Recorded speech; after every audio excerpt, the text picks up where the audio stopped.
Hello, everybody. My name is Colin Fernandez. I want to make a warm welcome to Geeks and Gurus today. I've got two very special speakers with me, and what I'd love to do is to just introduce them both. So I'm going to start with Dan. Just Dan, just give a quick introduction, followed by James about yourself, about what you do, and how you came to be at Sumo. Yeah. Thanks, Colin. So my name is Dan Rice. I'm the VP of Professional Services here at Sumo Logic. I've been with Sumo for a couple of years, and I knew about Sumo for a number of years prior to joining. I always heard great things about the company, and I also was fortunate enough and knew a few people at Sumo before I joined, and I always heard quality things about the people, the culture, the product. And as a professional services person, that's what you want. You want to work with a great product, and that's what we have here at Sumo because it really allows you to do a nice, easy deployment and allows you to focus on delivering those technical and business outcomes for our customers. Thanks, Dan. Hey, Colin, good to see you again. James Kistler here. I'm based out of Chicago. I've been at Sumo Logic a little over 2 years. I'm the director of the business value office here. So I'll get into a little bit more detail about what that means a little later in the conversation. But very similar to Dan's background, I had known about Sumo for a while. I'd also known a few people here. And really the thing that brought me to Sumo was the people and the product, the culture here. Everybody talks about it a lot. And when I joined, I found it to be very true. Everybody is super collaborative. It's one team, everybody pushing for a single goal to take care of our customers. And we have a product that's amazing. It works well. And it always makes your job easier to work at a company when the product works well. It makes it an easier conversation with the customers. So the role that I'm in now in the business value office, I've been doing this function for over 6 years. And like I said, about 2 years at Sumo. So happy to talk about what we do and how we work with our customers. Awesome. So, guys, thank you so much for joining today. It's been a very interesting last 6 months. As you know, I'm driving one of the key plays for Sumo around tool consolidation.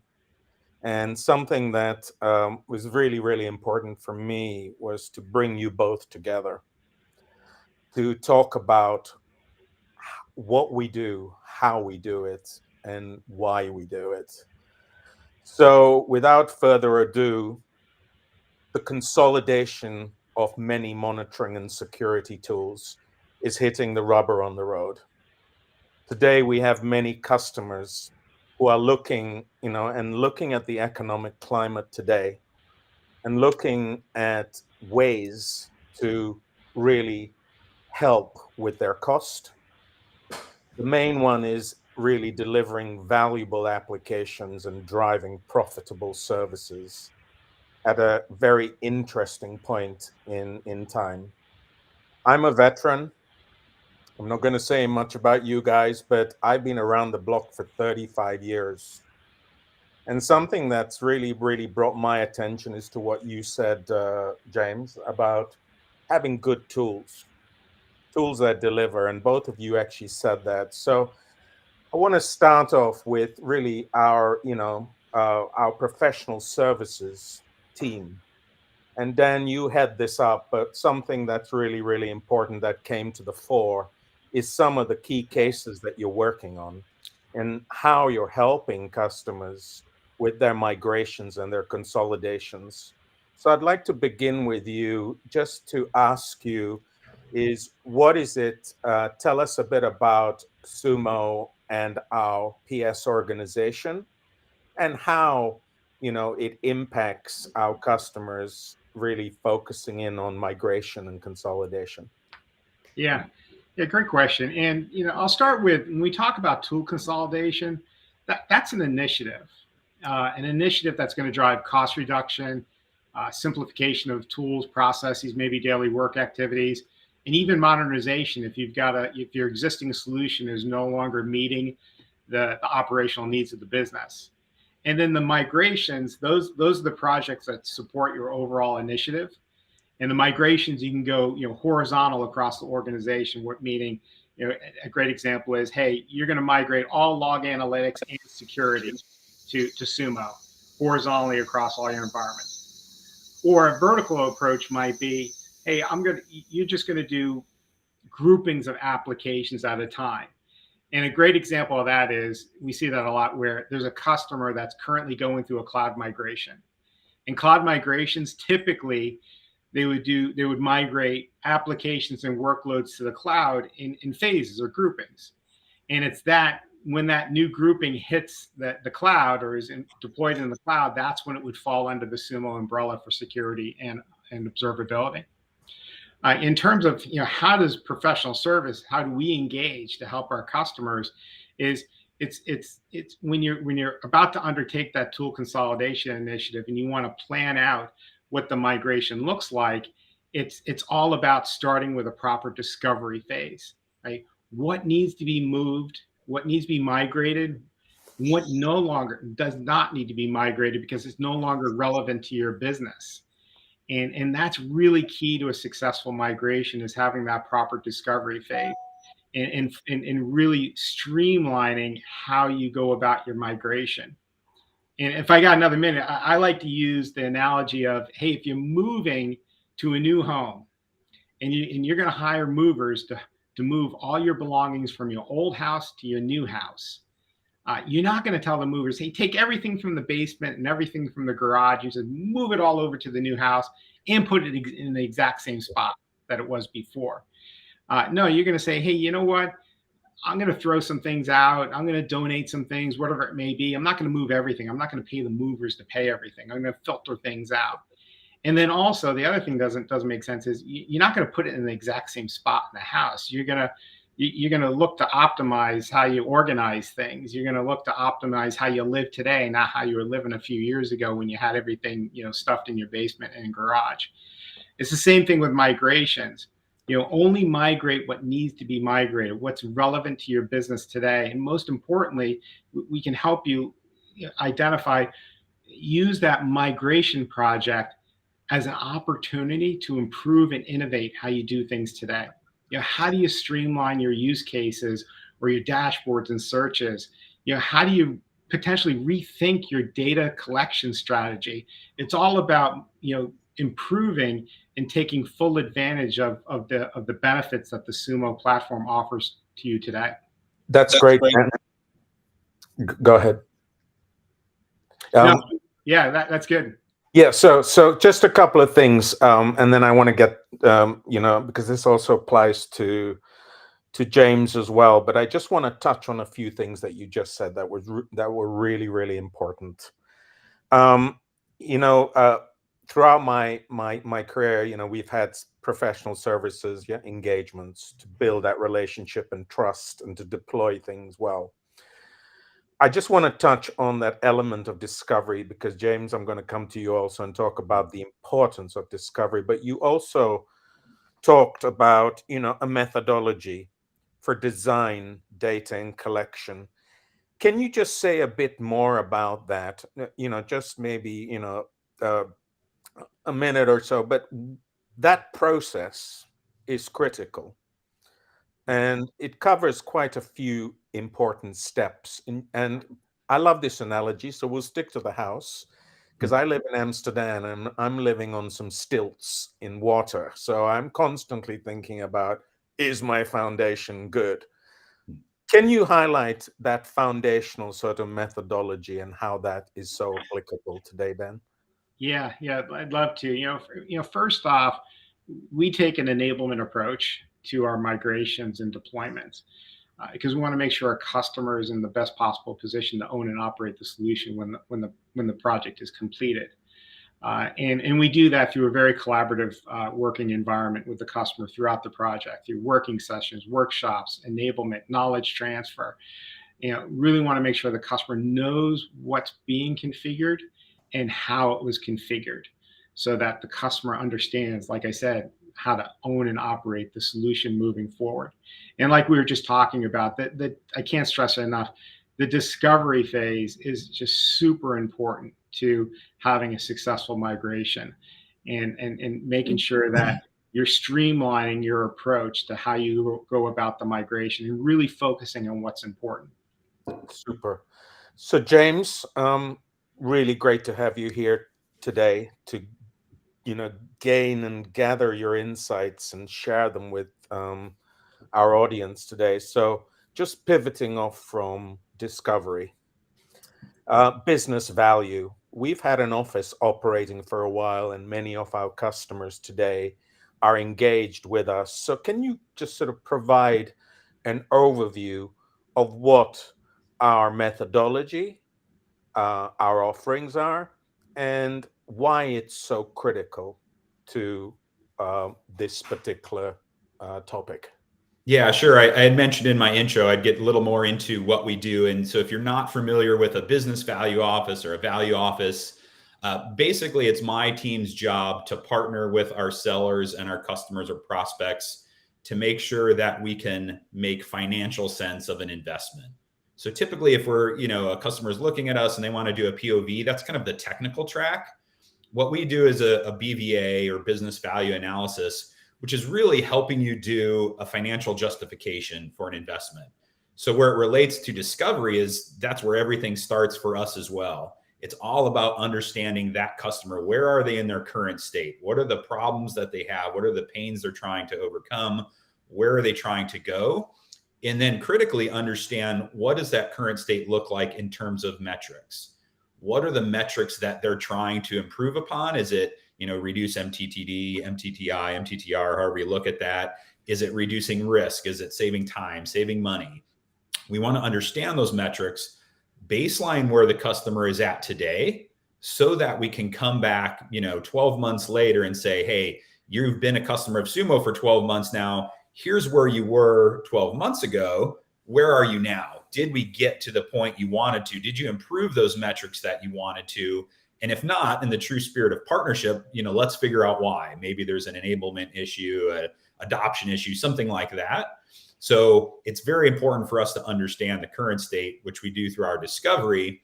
And in terms of our methodology, so we've done this hundreds of times with hundreds of customers. So we kind of know the most common ways customers get value from Sumo Logic. And so if you think about, the most common one is probably around like ops efficiency or security efficiency. Because you have all of that data aggregated in a single place, we make it faster and easier to identify issues proactively, troubleshoot them when they happen, whether that's a security event or more of an operational issue. We also measure things like improving your audit and compliance stance. So we can help you have that data at your fingertips when you need to provide it up to support an audit, things like that, or revenue protection. So if you look at uptime and availability of applications, every minute or hour of downtime is some revenue that is at risk. If we can help you improve the uptime, availability, and performance of your applications, we can help you collect on that revenue that you may be losing today. Super. And if I can just sort of dig a bit deeper into your bag, Sure. you know, we you talked about, value drivers. Something that I'm looking at here, and Dan also picked up on it, is we're bringing it onto one platform, and that's for me ROI and TCO. I remember when I was at IBM and at HP, we were always talking about value and ROI. I'm curious to know from your insights today, and I'll cover this also, Dan, with you, on say the Acquia case or many other examples, is what is specifically, driving the priorities today, because digital transformation has been going on for all my life. It's every month, it's every day, but there's something happening now with modernization, migration that Dan talked about, the consolidation. Can you give us insights on what people are really looking for at this, in these times at the moment? Well, yeah, we're talking about tool consolidation mostly today. And then that's one we see in almost every one of the BVAs that we do. Most customers that we're working with, they're not starting from scratch. They're not doing nothing today. They're doing something already. And they're oftentimes doing that in multiple tools. And a lot of those tools have some overlap. So it is one of the other value drivers we see really often is tool consolidation. There's efficiencies a customer can get, not only from a license perspective because you're consolidating on a single platform, but there's also resource efficiencies that you get by now having all of that in a single place. So instead of having multiple teams running around looking at multiple tools and trying to correlate those events, having that in a single place allows them to be more efficient when it's most critical, when they need to. So when you're having some kind of outage or issue, that's when you really need to have those teams coordinated. So that's one of the ones that we see most often around tool consolidation. And can I ask you one other question? I'm responsible for the messaging, so it's my only chance here to throw a few things out and test it against both of you and the audience. But a couple of things here. Um, just with regards to what you said, I throw this message out there. All your data, not all data is equal, created equal. There are different types of data. We our core is based on our our love for logs, but there's a lot more out there. So can I just ask you also, is what is that, what how are we helping customers? One of my customers, I'm meeting him tomorrow at Infor, talked about tiering, saving Yeah. money. Anything in there before I start picking on Dan in a few Yeah. minutes? Yeah, there's a couple things there that are unique to Sumo that we talk about a lot, and these are really important for our customers. And Infor, like you mentioned, is really taking advantage of this. So the first part is credits. So our financial model is all based around credits, and the easiest analogy to kind of understand around that is it's like you think of an arcade. You go to an arcade, there's a whole bunch of different games, and you want to maybe play a few different ones, and you buy tokens and you can use those same tokens for any game that's in there. So that's kind of those tokens are our credits. So we work with the customer to say, hey, how many credits do you need? And then you buy credits and you can use those credits for every one of our products. So it speeds up and simplifies purchasing. So you don't have to look at different units of measure, different licenses for different components of the tool. It's all based on credits. The really important thing about credits is you're buying an annual bucket of credits. So some other tools, might license you for data ingest per day. And if you go over that day, you get charged an overage. If the next day you're under that, you're kind of wasting your capacity because you've already paid for it. Because we're offering an annual bucket of credits, it takes out kind of that seasonality. So it doesn't matter if you go over today, you have a high week or a high month, because your seasonality, you will likely have a lower month, which sort of balances that out. So we work with customers to make sure they're appropriately sized, and then you don't have to worry about those day-to-day fluctuations. Like that's kind of the main benefit of credits. And then if we talk about tiering or data tiering, it's basically we offer 3 levels to put your data in. Each of those levels have different functionality and then also come with a different price, which is in credits. So if you think of it as a high, medium, and a low tier, our highest tier is for your most important data. As you said, all data is important, but it's not all equal. Some data is mission critical. You need it real time. You need alerts on it. You want dashboards that you're going to be able to look at that data all the time. That's the data that kind of goes in our highest tier. Gotcha. The medium tier is important data, but you don't need to see it real time. You don't have to have alerts, but you're going to search it very frequently. That's kind of what we put in that middle tier. And then our lowest, most cost-effective tier is for data that you want to have on hand for a long period of time, but you don't need it real time. You maybe not even going to search it frequently. It's going to be every once in a while, hey, I need to get at that data. Maybe that's for compliance kind of use cases. Hey, once a year, I need to be able to go search all of this. That's that most cost-effective tier. So our most mature customers are the ones that are appropriately choosing which data tier they should be leveraging. And honestly, most of them are using kind of all 3 of those different tiers at different combinations, depending on, the importance of that workload, that data source, or the use case that they're looking at it for. Gotcha. So, just if I can come back to Dan, and Dan, I just want to also bring it down into, the what we discussed around the methodology for discovery and collection. You work with a lot of customers out there. And what I really, really want to sort of dig into a bit more is how have you migrated these customers?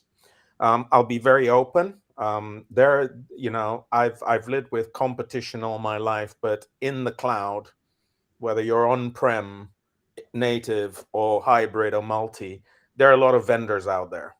There are lots of monitoring and security tools. So I'm curious to really sort of just go one stage further and ask you, can you provide us with some color on, yeah, how you've actually done this, and maybe use an example or two on what's most critical, and the insights that you can share with the audience here.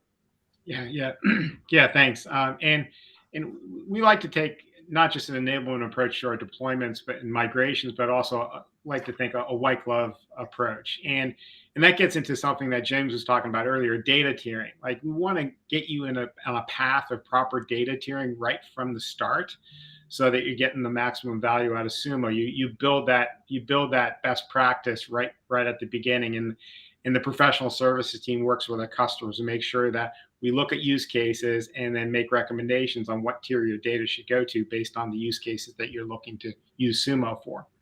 But in terms of migrating off of competitor solutions, Sumo is a good fit to migrate off of any of the competitor solutions, whether it's Splunk, Datadog, New Relic, and others. You have to look at the benefits that Sumo is going to provide from a platform perspective, but also cost reduction using our credits model.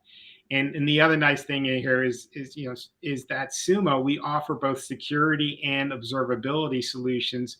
So we're the ideal vendor to partner with on a tool consolidation, because we can work with you across all of your different use cases. Now, a great example of a tool consolidation initiative with one of our customers, you mentioned them earlier, is Acquia. They were going through their own modernization effort, and they decided that they needed to migrate off of their legacy metric solution. Excuse me.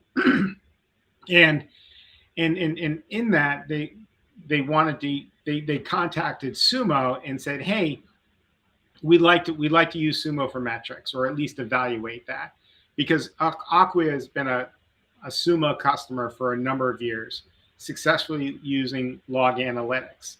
And based on that success, they're like, we want to talk to Sumo, and we want to use Sumo for metrics so that we can start our tool consolidation initiative. And again, it was driven based on cost reduction, modernization. A lot of different factors went into their decision. And it was a fantastic project. The Acquia team was phenomenal to work with. And I'll go back to the discovery phase. What they did a lot of things really well, but they did that discovery phase extremely well in terms of analyzing what they have today, and then only migrating what was still relevant to their business, but also taking advantage and using that migration project as an opportunity to improve and innovate. One example is moving, overall changing their data collection strategy, and at the end of the day, very successful deployment, on time, under budget, and it really is just a great example. And I would encourage people to take a look at our website. You can see the competitor solutions, I should say competitive comparisons that we've on our website, and how Sumo you can take advantage of Sumo, but also the case study for Acquia, a great example of a lot of detail around what they did, why they did it, and I think there's even a video people can get some details out. That's great, Dan. Thanks for that. I just want to ask you one more question on Acquia. What was really nice to be part of that, making the video and the content, was what I call the relationship. PS, professional services, and not just Sumo, there was quite an extensive engagement. Is there anything to highlight there on the importance of how we engage? Because it was like a very opening from day one. We got the ROI in, which I'm going to pivot over to James in a minute about what ROI really means. But something that struck me most was the trust and the relationship that was formed. So you said that they'd been with us for quite a long time. Can you highlight anything there on the size of, engagement? Was it quite an extensive team, or how much we worked with Acquia? Yeah, yeah, and you nailed it with the talk of the discussion around relationship, and there was a relationship of trust there that extended beyond professional services. They had confidence, complete confidence in our product and engineering organization, complete confidence in our executives, complete confidence in how Sumo does business with our customers, and we knew they had a tight time frame, so it was a condensed project with a lot of different people on it from their team and our team because they had deadlines that we needed to meet, and it was a collaborative effort. We had up at any particular time we may have had 8 people on the project, and they had a lot of folks on their team, chipping in very collaborative type engagement. A lot of that was due to the compressed time frame that we're working within. But again, it was just really well done from a planning perspective. A lot of collaboration, a lot of trust. That's the biggest word I can take out of the engagement is the trust and professionalism that both teams showed to hit the timeline in an Awesome. acceptable manner. Well, kudos to you and the team there. So James, just pivoting off, return on investment, total cost of ownership. I've just finished an infographic talking about taking stock of your tools. And we've talked about many tools out there, too many tools. But what's really hitting the road now is sprawl. There is a tool and data sprawl. There's fragmentation, just due to how, things have been operating. And the most important aspect of this is how to actually drive ROI and total cost of ownership. And maybe I'd like you to just not go too detailed into it, but to actually talk about something that we differentiate with when we talk about implicit and explicit ROI and TCO. Can you give us something there? Yeah. So return on investment is probably the most common metric, that my team's looking at with a customer and prospect. Those are the most high level metrics they want to see. Like, hey, is this investment going to make sense for us? So they want to understand that return on investment. They want to see a positive number. It has to be worth more than the cost they're paying for the solution, or otherwise it doesn't make sense for them to look at that. So that's kind of the return on investment piece. What you talked about in terms of the tool sprawl usually rolls up into kind of that total cost of ownership. So especially for anybody that's using a legacy kind of on-prem tools, if they're only thinking about the licensing component, I pay X for this tool, they're not necessarily considering all of the cost around that. So there is the licensing and maintenance of other products you're paying for. But in an on-prem situation, especially, there's existing hardware that they have. So you have to deploy that hardware, you have to patch that hardware, you have to refresh that hardware. It's taking up rack space, there's power and cooling associated with it. You have engineers that have to spend time maintaining that. So you have all of these costs to actually just kind of maintain a solution outside of even using that solution. And when you consider that, especially for some of our large customers, that can be millions of dollars in hardware. When you look at a truly SaaS, born in the cloud and for the cloud solution like Sumo, like all of that on-prem cost goes away. So you kind of have to look at that total cost of ownership, not just the licensing, but what are all of the other components you might be maintaining to kind of have a solution. And that's what we build into our business value analysis, which becomes part of the ROI. That cost is a piece of it, but then we also look at the benefit of that. So across different value drivers, what is the benefit you're getting by making a move to Sumo? It's not always cost. A lot of the times it's cost related, but there's other value that we're quantifying in that business case as well. So we're balancing that cost versus value. Awesome. So if I can just come back to Dan on, just taking that word value, it's a big word. Um, I often talk about value is both business and personal. So if you wake up in the morning and you want to go shopping and buy something, you need to look at the value in terms of the examples that you gave and highlighted, James. But I just want to pivot this of working with Acquia and many customers. uh I just want to sort of come to a conclusive point about the importance of professional services. The other one is, why is it so critical to think about this early on? And I think, just any highlights on something that's, again, I'm seeing when I talk to customers today is, what I call proficiency in your tools, Mhm. education.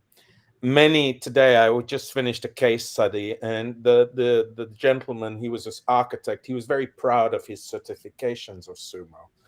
So he said to me, he goes, I really want to be an advocate in your community, and I want to certify, yeah, my team. So can you talk a bit about how you see professional services evolving with, yeah, as more and more customers start to consolidate and migrate with Sumo? And lastly is what anything, highlights around fast starts, packages. This is not about taking tons of human time. This is about optimizing the best team to make it, optimal and efficient. And maybe give us some highlights from Acquia or others on that. Yeah. There's a lot there. So, yeah, for professional services, it's all about our main mission is accelerating time to value for our customers, whether that's a quick start deployment or a larger migration. And to be honest, not all migrations are large. Some migrations are fairly small because the customer doesn't have a whole lot with their existing system. So they're like, hey, I just want to start fresh, greenfield with Sumo. And so they migrate over to Sumo, and it's fairly straightforward. It's not everything is a larger migration. But you nailed it also is with the training and the training that Sumo offers in terms of value. So customers have full access to our online training via their subscription to Sumo. It's part of the subscription to Sumo because we want to encourage. We don't want cost to be a roadblock to a customer team member having access to the proper training. So they have full access to all of our online training, whether that's self-paced training, online training, live instructor-led virtual training, and certifications. And so when you use that in combination with our enablement approach to our engagements, that really helps to solidify and ensure that the customer, yes, has the ability to own and operate the solution, but also they get that value from training and professional services involved. But and once a customer is migrated over to Sumo, then there's also the ongoing services that they may need help with. Some customers, they own it and they take it forward themselves. Other customers do re-engage professional services and look for additional assistance on enhancement projects, or they may leverage our premium support offering where they get a technical account manager that works with them long term for the duration of their life cycle with Sumo. Awesome. Thank you, Dan. Very informative there. James, we're coming to the end of this. It's amazing how time flies. I've just checked the clock and I thought, my God, we're nearly there. So I just want to, sort of end on a couple of notes. And if I can just say is, if to the audience, which is both external and many of our Sumos will be on here too, is what are the top three takeaways of a BVA process? And you talked about the fact of being small or large. Value is everything to everybody. So what are the top three things that you want to highlight here on this session with regards to our topic around consolidation and what's really happening in the world out there? Anything? Last 3 points. Yeah, for me would be to engage with your Sumo resource to help build that analysis for your customer specifically. Like I said in the beginning, that sets the benchmark for the relationship. We understand where you are today and where you're trying to go. and we understand the metrics of what's going to get you there and what you're going to measure success going forward. And I think you guys both touched on this a second ago. Like, value is different for everybody. So I could say, hey, here's what I think value is, because of Sumo. But for every customer, that's going to be different. They're going to have their top one or two things that's really what's going to drive value. So it's really critical to understand what that is for every individual customer, because it's always different. I mean, there's some commonalities, but everybody's going to have their top one or two to focus on. So it's really critical to understand that, and then make sure that you can quantify that benefit that Sumo is going to provide to get you there, so that you have that positive ROI. So that's, I guess I won't even, go into three things. To me, that's kind of the most important takeaway is spend some time to do that analysis. If you're on the customer side, make sure any vendor you're working with truly understand your current state, where you're trying to go, and the metrics you're going to use to measure the success of that investment or that project.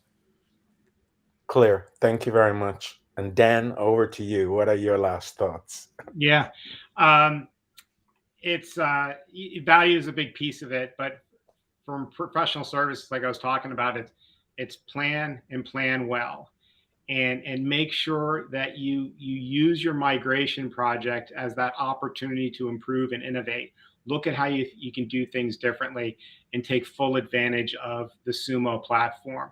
Don't just automatically assume that you're going to do things exactly the same as you were doing before. This is a great opportunity to innovate. Again, like I was saying before, it could be modernizing how your processes. It could be streamlining how you've configured dashboards and searches. It could be looking at how do I improve my data collection strategy. Maybe I want to move to open telemetry and open source.